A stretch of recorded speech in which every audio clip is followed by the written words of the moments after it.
નમસ્કાર, news for કાઠિયાવાડમાં આપનું હાર્દિક સ્વાગત છે। હું છું અમિતા। 22 સપ્ટેમ્બરથી 1 ઓક્ટોબર સુધી ચાલનારા નવરાત્રિ મહોત્સવમાં ગરબે ઘૂમવા ખેલૈયાઓમાં અનેરો થનગનાટ જોવા મળી રહ્યો છે। સમગ્ર ગુજરાતમાં આદ્યશક્તિની આરાધનાના પર્વ નવરાત્રિની ગરબા પ્રેમીઓ કાગડોળે રાહ જોતા હોય છે, ત્યારે ખેલૈયાઓમાં મનપસંદ ગરબા એવા યુએન રંગતાળી 2.0 પોતાના અવનવા રંગો લઈને પોતાની એક યુનિક થીમ સાથે ગરબા લઈને આવી રહ્યા છે। રાધે ઇવેન્ટ્સ યુનિકોર્ન ઇન્ફ્રાસ્ટ્રક્ચર દ્વારા આયોજિત યુબીએન રંગતાળી 2.0ના ગરબા અંગે વાત કરતા યુબીએન અમદાવાદના આયોજકે જણાવ્યું હતું કે આ વર્ષે ગરબા કરી લોકો એકબીજાને બિઝનેસ શેર કરી શકે તેવા આશયથી રંગતાળી 2.0ના ગરબાનું આયોજન કર્યું છે। નવરાત્રિમાં માતાની ભક્તિ સાથે ઉદ્યોગ જગતના લોકો આવી પોતાની બિઝનેસ વધારે આગળ લાવી શકે તેમજ પોતાના બિઝનેસ નેટવર્કિંગને આગળ વધારી શકે તે માટે રંગતાળી 2.0નું ગરબાનું આયોજન કરવામાં આવ્યું છે। બ્યુરો રિપોર્ટ રણજીતસિંહ સિંધવ, અમદાવાદ।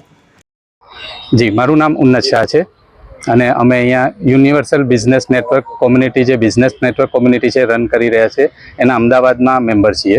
કૃષ્ણા ફાર્મમાં જે આયોજન કર્યું છે કેટલા દિવસનું છે અને સમગ્ર આયોજનમાં કૃષ્ણા ફાર્મ સિંધુ ભવન ઉપર જે આવેલું છે એમાં આપણે નવરાત્રિના આગલા દિવસે એટલે કે 21મી તારીખે રવિવારે આપણે સાંજે 6 વાગ્યા ઓનવર્ડ્સ એક દિવસનું આ ગરબાનું આયોજન કરવામાં આવ્યું છે, જેમાં સાથે સાથે આપણે બિઝનેસ નેટવર્કને પણ જોડાયું છે કે જેનાથી આપણે જે પણ બિઝનેસ કરતા વ્યક્તિઓ હોય એ ગરબા કરવા તો આવે જ છે પણ એની સાથે સાથે એમનો બિઝનેસને પણ આગળ કંઈ રન કરી શકે અને એમને વધારી શકે અને એમને બિઝનેસમાં કંઈ ફાયદો થાય એ માટેનું આયોજન કર્યું છે।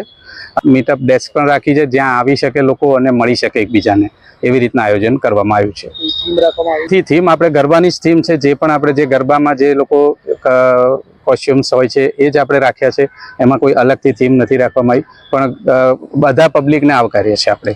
મારો કોણ એક દિવસ ઉપસ્થિત રહેશે? પાસ કેટલાનો? સેફ્ટીની વ્યવસ્થા અને કયા કલાકાર એક દિવસ ઉપસ્થિત? ઓકે, પાસ આપણે 500 રૂપિયાનો રાખ્યો છે પણ એ જેમ જેમ પબ્લિક વધતી જશે તો એ પ્રમાણે એને એક સાથે બલ્કમાં આગળ લેનાર હશે તો એને એ પ્રમાણે વાતચીત કરવામાં આવશે અને એ પ્રમાણે કન્સેશન આપવામાં આવશે। સેફટીમાં આપણે જોઈ શકીએ છીએ કે આપણે બધી રીતના બધું કોર્ડન કરી રહ્યું છે, બધા ગાર્ડ્સ અને જે પણ હોય એ પણ આપણે એને અરેન્જમેન્ટ કરી રાખ્યા છે, જે પણ લીગલ પરમિશન્સ લેવાની હોય એ આપણે અપ્લાય કરી દીધી છે। પ્લસ પાર્કિંગની વ્યવસ્થા સામે એક પ્લોટ છે રોડની, ત્યાં આગળ આપણે રાખવામાં આવી છે। કેપેસિટી ઓરિજિનલ પાર્ટી પ્લોટની 1500ની આસપાસની છે પણ આપણે 1000થી 1200ની એક્સપેક્ટેશન છે કે આપણે એટલા ખેલૈયાને લાવીશું। મેં પહેલાં જણાવ્યું કે આપણે બિઝનેસને પણ વધારવો છે અને ગરબા પણ રમવા છે, તો બંનેને આપણે સંયુક્ત કરીને સાથે સાથે ગરબા પણ કરશે અને જે પણ લોકો નવા આવતા હશે એ જૂના લોકો જે ઓલરેડી મેમ્બર હશે યુબીએનના તો એ લોકોની સાથે મળશે અને એમના બિઝનેસને આગળ વધારશે।